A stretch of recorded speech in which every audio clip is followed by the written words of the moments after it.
Maná Diário, com o pastor Fagner Araújo, que trará uma mensagem de Deus para o seu coração.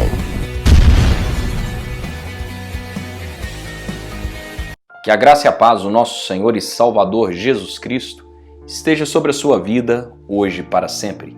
Eu sou o pastor Fagner Araújo, estarei com você nos próximos minutos, porque esse é o nosso Maná Diário. É o pão vivo que desce do céu para alimentar o meu e o seu espírito.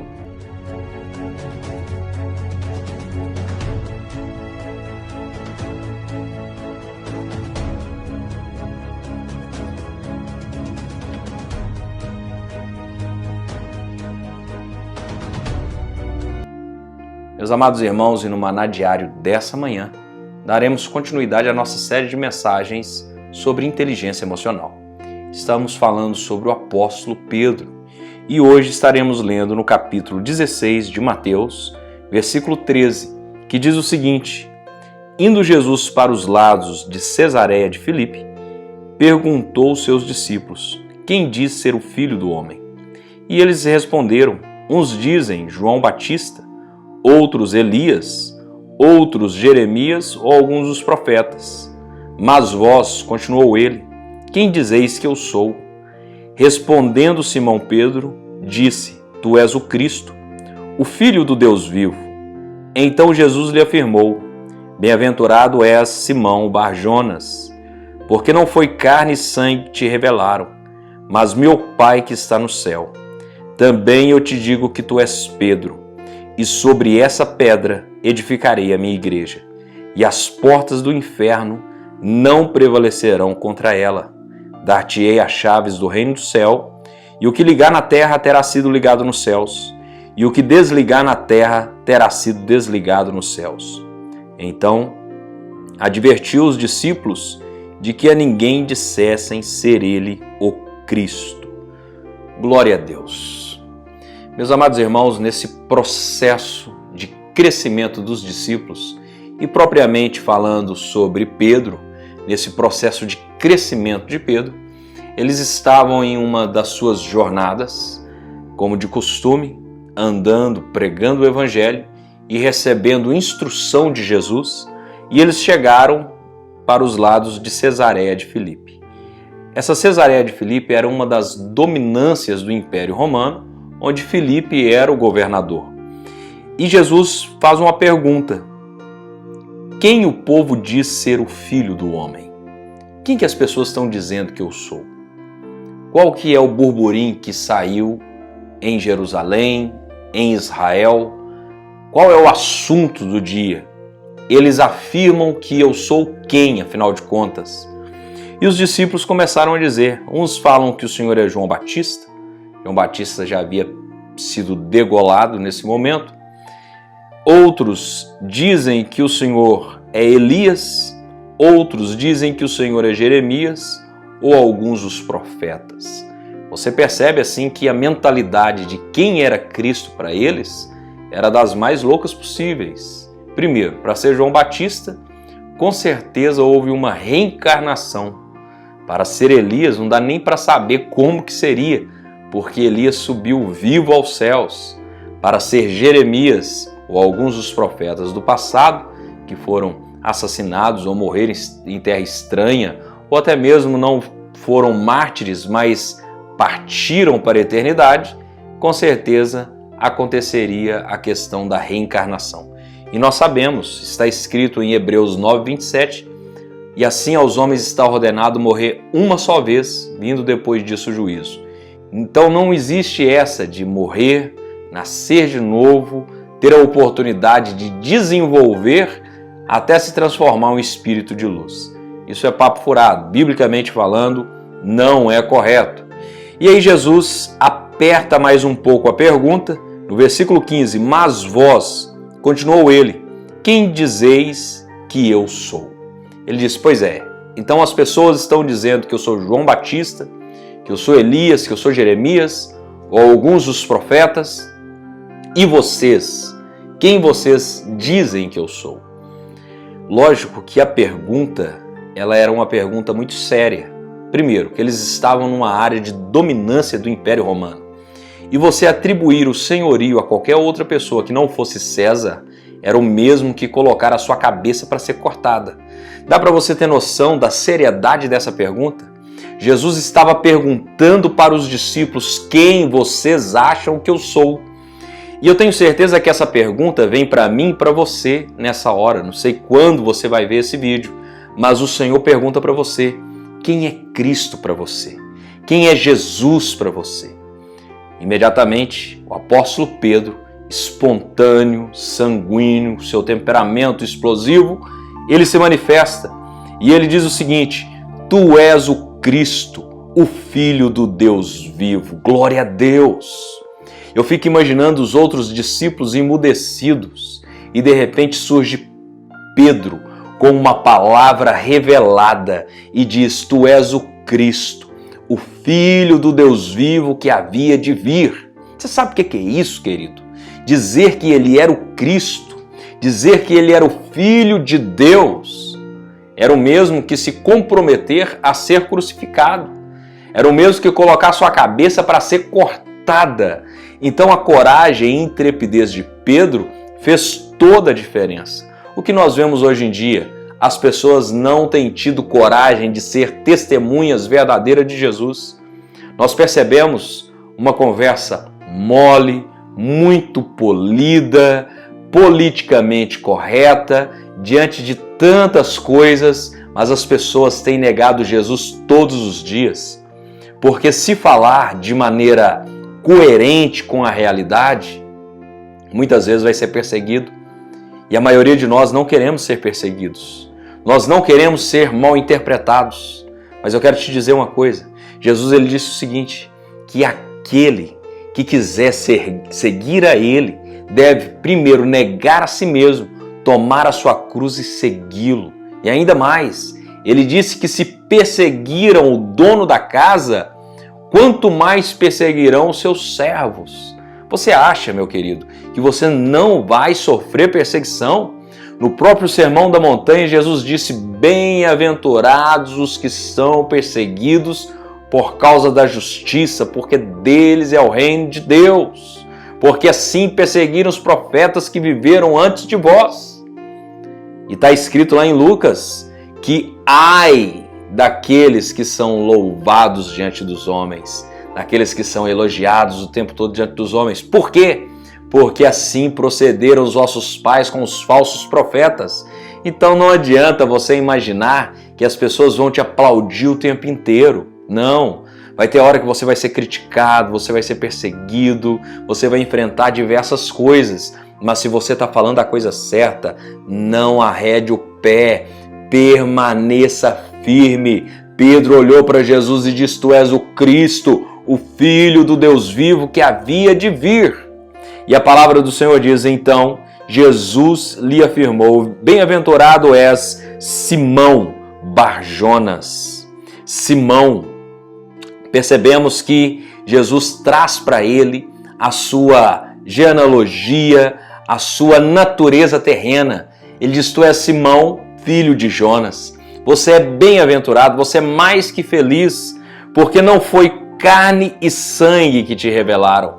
Ou seja, não foi a sua origem terrena que te trouxe essa revelação, mas meu Pai que está nos céus que trouxe essa revelação. Ninguém confessa que Jesus é o Cristo, senão pelo Espírito de Deus.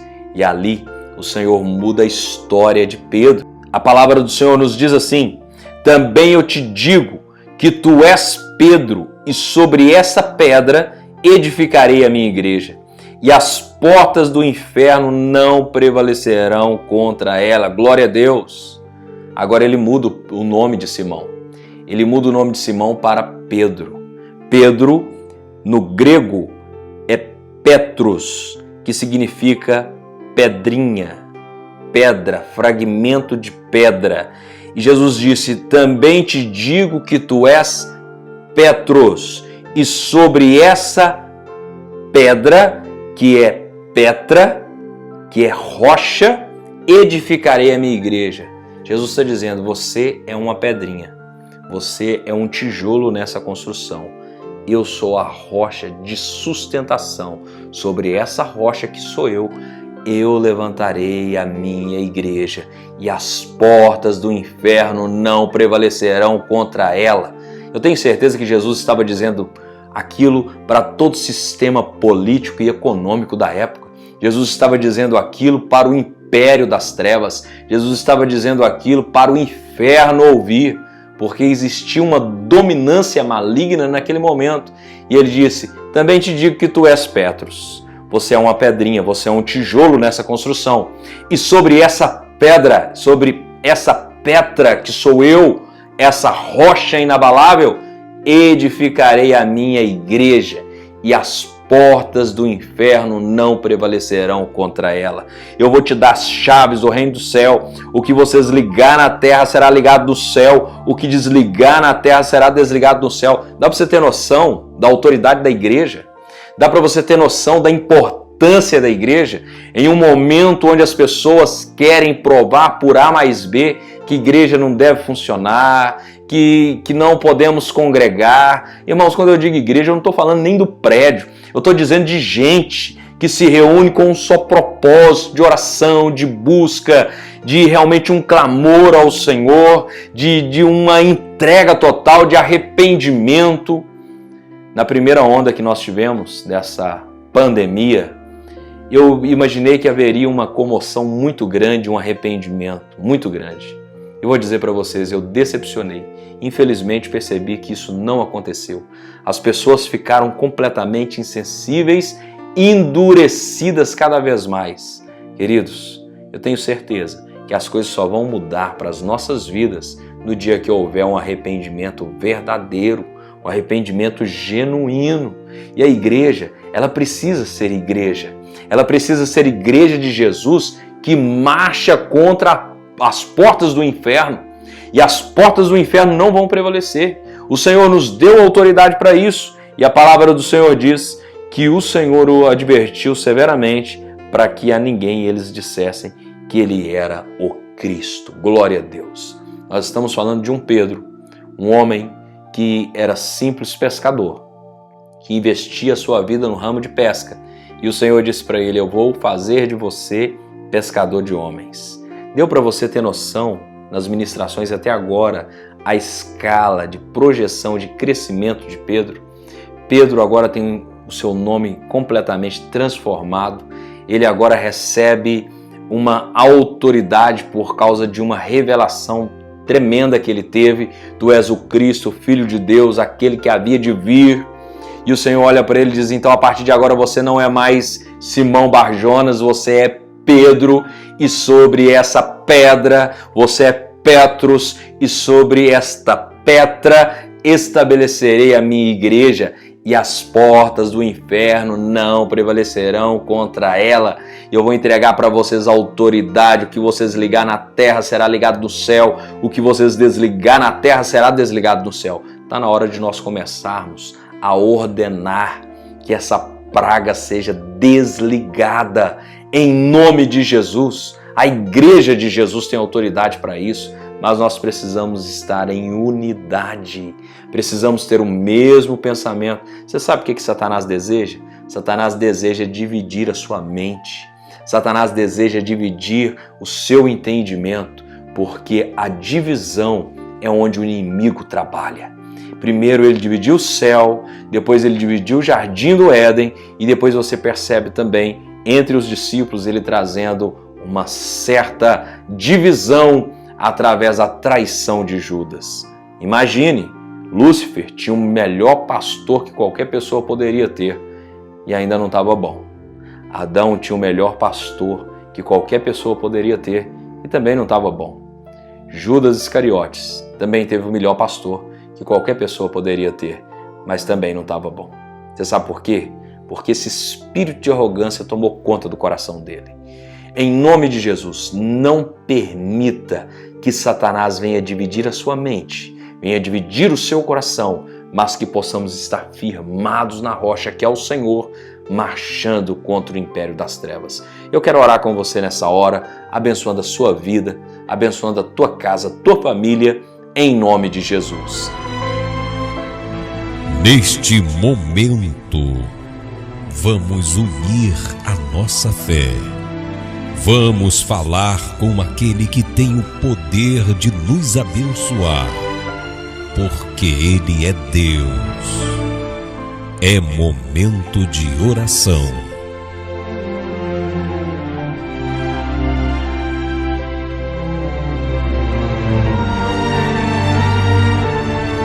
Pai, em nome de Jesus Cristo, eu oro nessa hora, abençoando a vida de cada pessoa que está conectado nesse vídeo.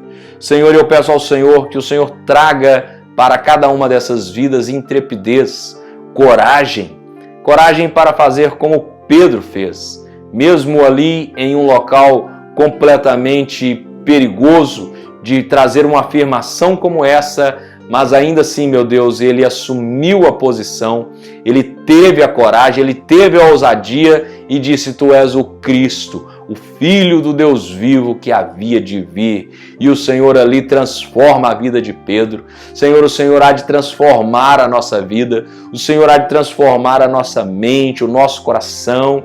Pai, nós fazemos parte dessa edificação, uma edificação de igreja, de vencedores, aqueles, meu Deus, que são realmente referenciais do Senhor, sacerdotes do Senhor, pessoas que anunciam a Tua palavra em nome de Jesus Cristo. Pai, nós temos sim um alvo de sermos essa igreja de vencedor, onde cada membro é um sacerdote e cada casa é uma extensão da igreja. Que através da nossa vida a palavra do Senhor seja disseminada e que as vidas sejam alcançadas em nome de Jesus. Pai, eu ordeno agora que toda enfermidade, toda praga não toque nessa vida e nem nessa família. Que o Senhor tenha misericórdia desse lar e livre essa casa. Que o Senhor te abençoe e te guarde. Que o Senhor faça resplandecer sobre ti o teu rosto e tenha misericórdia de ti. Que o Senhor sobre ti levante o teu rosto e te dê a paz. Meus amados irmãos, antes de você sair, não esqueça de assinar o nosso canal, de curtir esse vídeo, comentar e compartilhar. Compartilhe o link com o máximo de pessoas que você puder. Nos ajude a chegar a 1000 inscritos. Nos ajude a levar essa palavra para aqueles que precisam. Que Deus te abençoe e até amanhã, se assim o Senhor permitir. Se você gostou dessa mensagem, compartilhe com o máximo de pessoas que você puder. E se recebeu essa mensagem e quer receber mensagens diárias como essa, entre em contato conosco através do WhatsApp 659-9925-7557. Repetindo, 659-9925-7557. Que Deus te abençoe grandemente neste dia.